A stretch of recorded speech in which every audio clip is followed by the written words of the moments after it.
Islamabad judiciary में गैर आईनी chief justice Islamabad high court Sarfaraz Dogar, जो अपनी अदालत के जजेस के खिलाफ इस्टेब्लिशमेंट के सहूलतकार हैं, और दूसरे इस्लामाबाद बार के सदर वाजिद गिलानी, जो प्रोफेशनल ग्रुप और इंसाफ लायर फोरम इस्लामाबाद के उम्मीदवार थे और इलेक्शन से कबल हलफ लिया कि वो आइन की बालादस्ती, कानून की हुक्मरानी और 26वीं तरमीम के खिलाफ तहरीक में अपना भरपूर किरदार अदा करेंगे, मगर इलेक्शन जीतने के बाद इस बार के वकला के खिलाफ झूठा मुकदमा दायर करके बार को कमज़ोर करने इस्टेब्लिशमेंट के एजेंडे पर गामजन है। हकीकत ये है कि तारीख ऐसे लोगों को गद्दार के नाम से याद करती है। अस्सलाम वालेकुम मेरे पाकिस्तानियों, आप देख रहे हैं law in state with advocate Atiqur Rahman Siddiqui.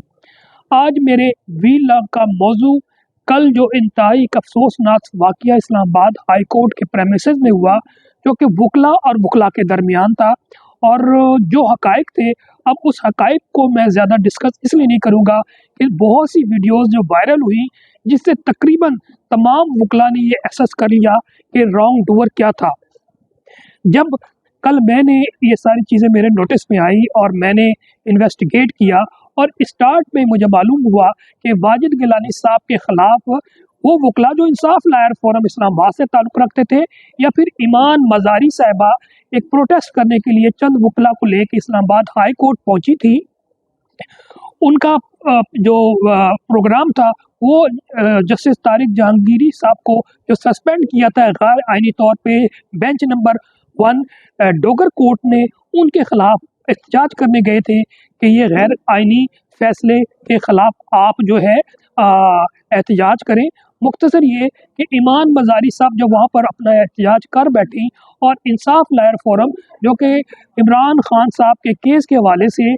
Justice Azam Khan साहब की कोर्ट और फिर एक और कोर्ट जिनका जस्टिस अमीन मिनाज साहब की कोर्ट में मौजूद थे, जब वो फारिग हो के Islamabad high court bar association president के दफ्तर के बाहर मौजूद थे, और प्रेसिडेंट जो वाजिद गिलानी साहब है वो सेक्रेटरी बार मंजूर जज्जा साहब के साथ कहीं और जा रहे थे, और मेरी इत्तला के मुताबिक वो नादरा जा रहे थे। अब ये सीन था। अब इसके अलावा जो वाक़या हुआ, बहुत सी वीडियोज़ हैं, और उसका क्रक्स ये है कि एक वीडियो में सारी चीज़ सामने आ जाती है कि वकला ने एक काम किया, जो नौजवान वकला चंद खड़े थे, उन्होंने नारे लगाए। नारे क्या थे जो हमने सुना? Shem Shem Shem. अब क्वेश्चन ये है, यकीनी तौर पे प्रेसिडेंट बार है, शायद ना करते, लेकिन दूसरी तरफ अगर जमहूरियत में देखा जाए, और बहुत से यहाँ पर बार जो ऑफिस बेरर्स हैं जो सियासत में लेते हैं, उनके अभी मैं 2 दिन पहले की बात बता रहा हूँ कि 5.5 घंटे एक इस्लामाबाद बार एसोसिएशन के जनरल बॉडी का इजलास हुआ, और मैं समझता हूँ एक हमारे जो कैंडिडेट आज भी वो कॉन्टेस्ट कर रहे हैं इस्लामाबाद बार कौंसिल, उनके खिलाफ टारगेट भी किया और बात भी किया, ठीक कर रहे थे, उनका राइट था, एतराज़ किया, उनके खिलाफ क्रिटिसिज्म की गई, लेकिन उन्होंने बड़े सब्र से सुना और आखिर तक सुना, और फिर आखिर में उन्होंने अपना जवाब दिया। अब मुख्तसर ये कि जमहूरियत में ऐसे नारे अगर लग जाते हैं तो ये कोई अचंभे की बात नहीं होती। पूरी दुनिया में जमहूरियत में अक्सर आप लोग देखते हैं कि चाहे वो प्राइम मिनिस्टर है, हेड ऑफ़ दी स्टेट्स हैं, तो उनके खिलाफ नारे एहतजाज भी होते हैं, नारेबाजी भी होते हैं। और जमहूरियत में जो लीडरशिप होती है, उनका बेसिक काम तो यही होता है, टॉलरेंस, सब्र व तहम्मुल। तो मुख्तसर ये है कि शेम शेम के नारे लगे, और फिर पूरी आप बाहर ने देखा जो वीडियो चली, उसमें जो गिलानी साहब, वाजिद गिलानी साहब, वो गाड़ी में बैठ चुके थे, मंजूर जज्जा साहब गाड़ी में बैठ चुके थे, और वो वापस मुड़े, और वापस मुड़ने के बाद जो कुछ हुआ वो आपको मालूम है। मुख्तसर ये है कि तमाम एग्रेशन वाजिद अली गिलानी साहब की तरफ से थी। उन्होंने कभी एक को मुक्का मारे, कभी दूसरी को मुक्का मारने जा रहे, हालांकि वो अकेले थे, जबकि जो वहाँ पर दूसरे वकला इंसाफ लायर फोरम के या फिर ईमान मज़ारी के साथ सपोर्टर्स आए हुए थे, वो ज़्यादा से ज़्यादा 30 होंगे या मैक्सिमम 40 होंगे, इससे ज़्यादा तो नहीं थे। बहरहाल वो लोग देख रहे थे टारगेट सबसे पहले, हालांकि मैं इंतज़ार पंजोता का इंतहाई नाक़िद हूँ, लेकिन उसने बड़े सब्र का मुज़ाहरा किया, वो बात कर रहा था, पहले इंतज़ार पंजोता को धक्का दिया, फिर भी बाज ना आए, फिर एक हमारे पिंडी के वकील हैं दिलपजीर भट्ट साहब हैं, वो उनको पीछे पड़ गए, उनको मारने की कोशिश की। बहरहाल जो चंद वकला थे उनको छुड़ा रहे थे एक दूसरे को, और फिर उनको छोड़ के फिर वापस आए, और एक मुक्का जो मारा है, इंतजार मुजद्दों को पूरे देखा, बड़ा सख्त मारा था। और अगर नाक पे लगता तो मेरा ख्याल है कि वो नाक की हड्डी भी टूटती और ब्लीडिंग भी होती। बहरहाल मुख्तसर ये कि इवन दो जब ये सारे मामला देखे तो मैंने इज़हार यकजहती के लिए शायद मैं पहला इंसान एडवोकेट था कि उनको फ़ोन भी किया और फिर मैंने सोशल मीडिया पे कंडेम भी किया कि जो भी था आप लोग को ये शेम शेम के नारे नहीं लगाने थे, जिसकी बात पे मेरी बात को अप्रिशिएट किया तमाम बार मेंबरान ने।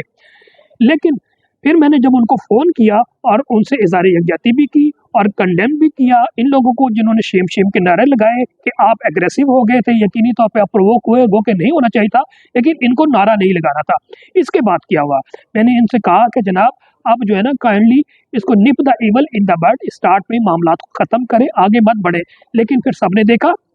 कि इन्होंने प्रेस, हालांकि उन्होंने कहा कि जी इंशाल्लाह हम बेहतर करेंगे, तमाम चीज़ को सबसाइड कर देंगे, बट मैंने फिर देखा कि प्रेस कॉन्फ्रेंस भी हुई और प्रेस कॉन्फ्रेंस में दीगर अफराद के साथ ये दोनों अफराद भी बैठे और झूठ बोल रहे थे, सरासर झूठ बोल रहे थे, सफ़ेद झूठ बोल रहे थे। अब ये सारी बार को पता लग गया, जिसकी वजह से वो के बॉस कंडेम भी कर रहे हैं।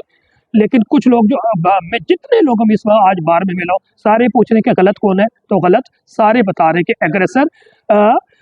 वाजिद गिलानी साहब है। इवन जो लीडरान है बार काउंसिल मेंबर बार काउंसिल्स हैं या बार एसोसिएशंस के हैं, उन्होंने भी, बल्कि नईम गुज्जर साहब ने कल रोज टेलीविजन में बैठ के भी वाजिद गिलानी साहब को कहा कि जनाब एग्रेसर्स तो आप हैं, दोनों तरफ वकला हैं, तो इस मामले को रिजॉल्व करना चाहिए। बहरहाल उसके बाद प्रेस कॉन्फ्रेंस के बाद जो सबसे ज़्यादा सितम ज़रीफ़ी की गई वो ये की गई कि जनाब उन्होंने एफआईआर दर्ज करवाई। अब दर्ज करवाने को जो एफआईआर है, सारे खुल के कह रहे हैं कि ये एफआईआर आपके नहीं दर्ज करवाई, ये किसी और ने करवाई है, ये खुफिया हाथों ने करवाई है, ये उन्होंने ही कराई है, जो कि फरवरी 2020 में इन्होंने किया था और वकला को दहशतगर्द बनाया था। उसमें तो फिर वो वकला ने आए एग्रेशन की, और क्योंकि वो हजूम था, लीडरलेस था, और यहाँ पर तो वकला ने कोई मारधाड़ भी नहीं की, कोई तोड़ फोड़ भी नहीं की, आपने सिर्फ अकेले की और फिर दहशतगर्दी का पर्चा बनाया। फिर सारे वीडियो ने देखा कि क्या जो आपने एक पे छुरी डाली है, दूसरे पे चाकू डाला है, दो पे आपने आईनी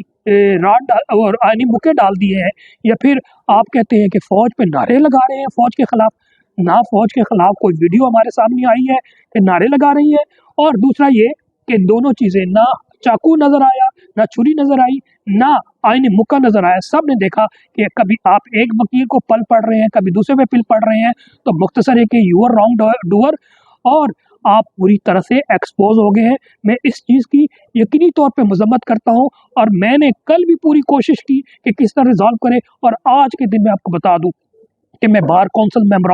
मेंबर से मिला, मैं सदर बार इस्लामाबाद से भी मिला, और मैं जजा साहब को भी फ़ोन किया, मैंने गिलानी साहब को भी कहा कि जनाब इस मामले को रफा दफा करें, ये घर का मामला है, इस घर को आग लगेगी तो इस्लामाबाद बार में मामलात वकीलों के ही ख़राब होंगे और किसी को नुकसान नहीं होगा। फिर इसके बाद इसके जो असरात हैं, इसके रिपरकशन पूरे पाकिस्तान में बार में जाएंगी, और पोलराइजेशन जो पहले ही ये फस्ताई हाथों ने वकला के दरमियान की है, वकला को बेवकत किया है, वो मज़ीद बढ़ेगी, मज़ीद फ्रस्ट्रेशन में इजाफा होगा, पोलराइजेशन बढ़ेगी, और वकला में फ्रस्ट्रेशन के साथ इख्तलाफात बढ़ेंगे, जिससे मज़ीद इंसिडेंट हो सकते हैं। वकील अब ये नहीं है कि वकील खान से तो आप उनको टेररिस्ट बना दें, खुदा का खौफ करें वाजिद गिलानी साहब। मैं आपको थ्रू इस